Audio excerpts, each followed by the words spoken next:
Nobody told Sergeant Marcus Webb that the Philippine jungle had a pulse.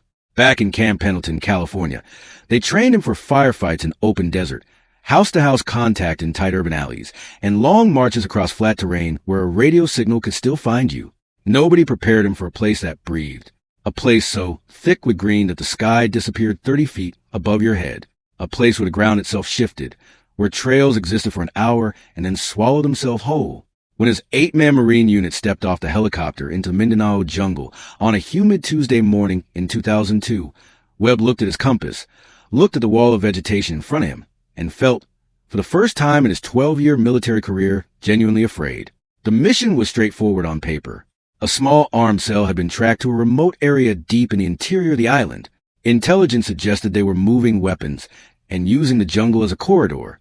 Webb's unit was to locate the movement route, confirm activity, and radio coordinates for follow-up action. Simple, clean, in and out within 72 hours.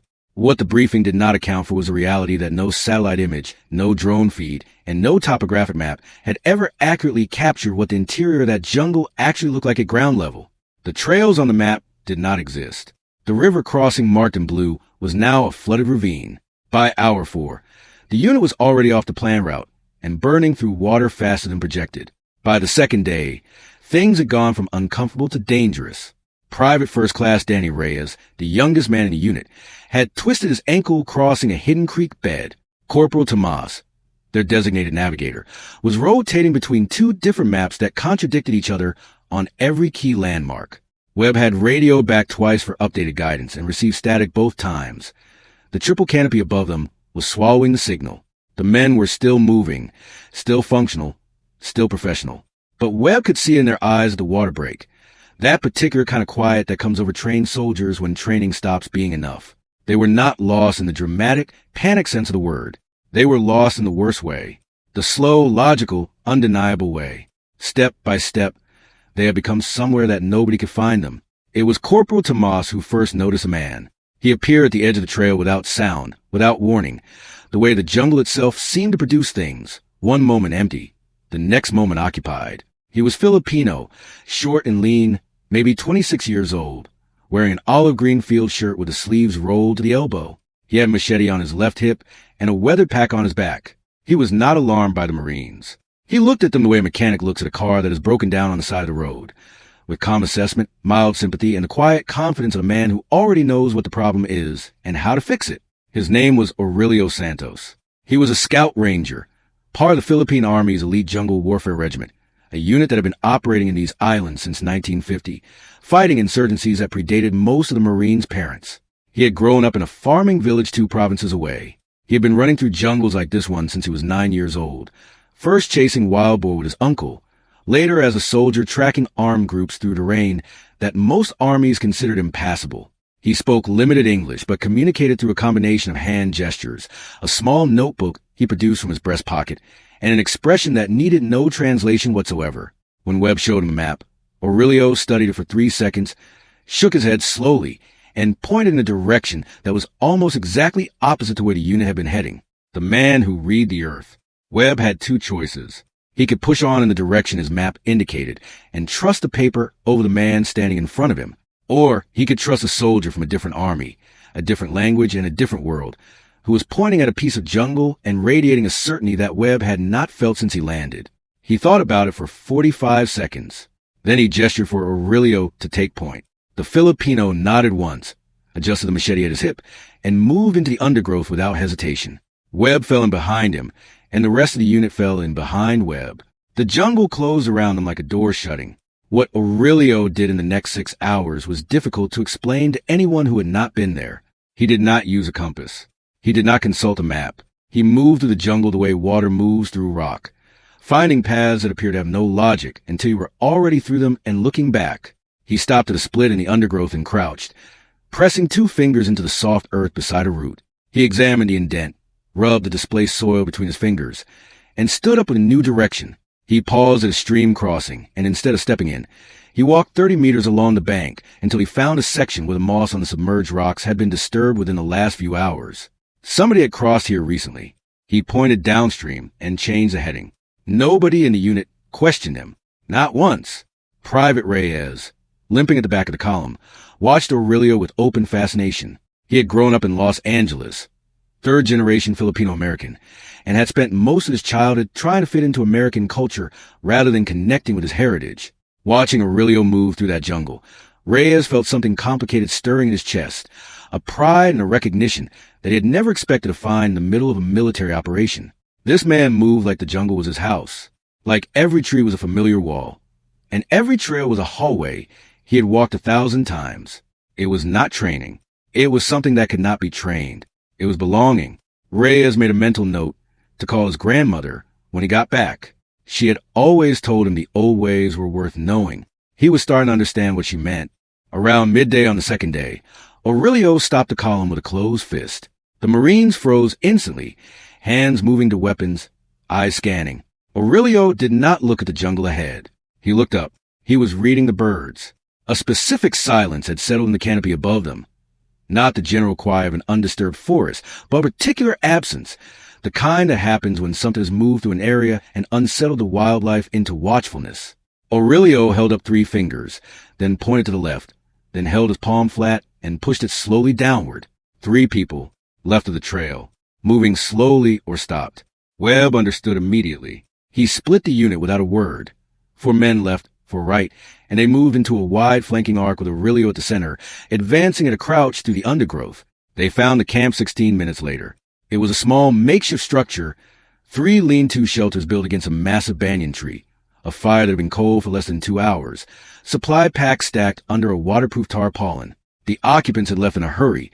A half-eaten meal still sat on a flat rock beside the dead fire. Webb photographed everything, cataloged the supplies, and radioed the coordinates. This time the signal went through. Within the hour, he had confirmation. This was the secondary resupply point they had been looking for. The intelligence picture had just shifted significantly. Back at the cold fire, Aurelio was crouched down examining a discarded wrapper from a food pack. He held it up to Webb between 2 fingers. Webb took it. It was a clue about supply origin that the analysts back at base would spend 2 days unpicking. Aurelio had known instantly what it meant. Webb could see it in the way he had picked it up, deliberately, without surprise, as if he had expected to find exactly this. Segment 3, 7 hours of silence. The real test came that night. Aurelio had indicated to the notebook that the group they were tracking likely used a specific ridgeline trail after dark, a route that ran parallel to the stream they had crossed that afternoon. He sketched a rough topographic picture in the notebook, drew 2 lines, marked an X, and tapped it with his finger. Webb understood. If they positioned themselves in a specific depression below the ridgeline before sunset, they would have eyes on the trail without being seen or heard. The unit would need to be completely still for an unknown number of hours. No talking, no movement, no light. Webb looked at his man. They had been moving for 36 hours. Reyes was running on painkillers and stubbornness. But every man nodded when Webb put to them. They moved a position before the light died. The depression Aurelio had chosen was perfect. It was a natural bowl in the jungle floor, deep enough to conceal a standing man, rimmed with dense vegetation that broke up any outline, and positioned with natural drainage channel at the back that carried sound away from them rather than toward the trail above. Webb had been in enough operations to recognize when someone had chosen a hiding spot through experience versus through luck. This was experience. Deep, specific, irreplaceable experience. Aurelio settled himself at the lip of the depression, facing the trail, and became absolutely still. Not the stiff stillness of effort, the relaxed stillness of a man who had done this many times before and knew that the key was not to fight the jungle, but to become part of it. They came at around 2 in the morning. Webb felt Aurelio's hand on his forearm before he heard anything. A firm, steady pressure that communicated both warning and calm in a single touch. Then he heard it. Footsteps on the trail above, quiet but not quiet enough. The soft sounds of men moving at night who believed they were alone. Webb counted 8, maybe 10. They moved with purpose but without urgency. One of them stopped almost directly above the depression, and Webb stopped breathing entirely. He heard the man speak, a short, low sentence to the man behind him. Then they moved on. The unit lay still for another 40 minutes after the last sound faded. Then Aurelio's hand on Webb's forearm again, lighter this time. A gentle pressure and release. All clear. Webb exhaled and felt the tension leave his body like air from a punctured tire. At dawn, Aurelio led them out of the depression and back toward the extraction point along a route that took them completely clear of the trail above. As they walked, Webb found himself watching the Filipinos' hands. They never stopped moving, not in agitation but in constant quiet reading of the environment, brushing a leaf here, touching a trunk there, a perpetual conversation with a jungle that the Marines could only partly observe and not at all participate in. Webb had served in 3 countries and worked alongside soldiers from 6 different armies. He had never seen anyone operate in terrain the way Aurelio operated in this jungle. It was not a skill set. It was a language. And Aurelio was fluent in a way that no course, no manual, and no amount of practice could manufacture. They reached the extraction point 4 hours ahead of schedule. As the helicopter came in low over the treeline, Aurelio stood at the edge of the clearing and watched it without expression. Webb walked over to him and extended his hand. Aurelio shook it, a firm, brief grip. Webb tried to say something adequate about what the man had done. He started 2 sentences and abandoned both. In the end, he just held the handshake a moment longer than necessary and nodded. Aurelio nodded back. The helicopter touched down. The Marines loaded up. As it lifted, Webb looked down to the open door at the clearing below, and Aurelio was already gone, absorbed back into the treeline, as if it had never existed at all. The jungle had taken him back. Webb stared at the green below until it all became one, and he could no longer tell where the clearing ended and the forest began. Back at base, Webb wrote his after-action report. He spent more time on Aurelio's contribution than on any other element of the mission. He described the tracking methodology, the bird-reading technique at the midday halt, the selection of the depression, the supply wrapper. His commanding officer read it twice, and then requested a formal meeting with the Scout Ranger Liaison Office to establish regular integration of Filipino trackers into joint patrol elements. That request was approved within the week. It was not the first time such a request had been made in those operations. It would not be the last. The lesson was the same every time. Technology reaches a limit, training reaches a limit, and beyond that limit is a country that belongs to people who grew up in it. Private Reyes flew home 3 weeks later with a healed ankle, a commendation, and something hard to quantify. He had watched a man from the country his grandparents came from walk into an impossible situation and make it look like a Sunday morning.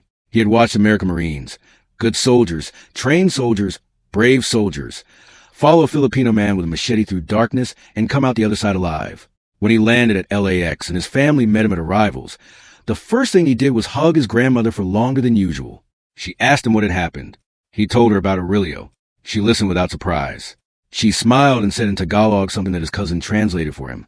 The forest always recognizes its own.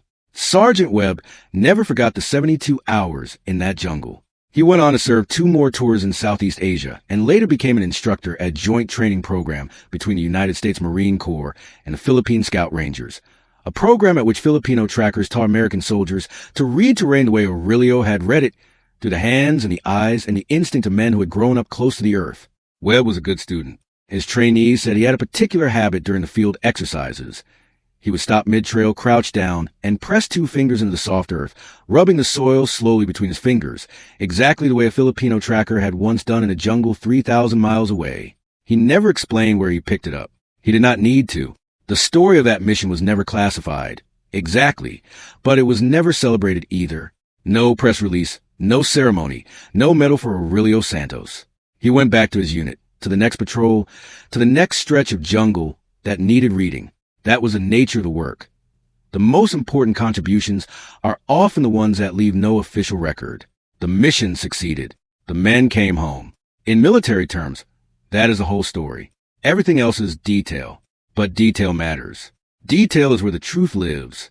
And the truth of that Tuesday morning in 2002 is that 8 American Marines were heading in the wrong direction through a jungle that was going to swallow them, and a Filipino soldier appeared from the treeline and pointed the right way. The rest, as they say, is history. Quiet, undecorated, essential history. If this story moved you, if you felt the weight of what it means to be guided by someone whose knowledge lives in their hands and their heritage, drop a comment below and tell us what hit you hardest. Was it Aurelio stepping forward without hesitation? Was it Reyes and what he found in that jungle? Was it Webb pressing 2 fingers into the California dirt years later, still learning? Timeless tales exist to bring you the stories that never made the headlines but changed everything for the people who lived them. Subscribe to Timeless Tales so you never miss the next one. Hit the bell. Share this with someone who needs to hear it. And if you know a story like this, a real one, an untold one, tell us in the comments. We are listening.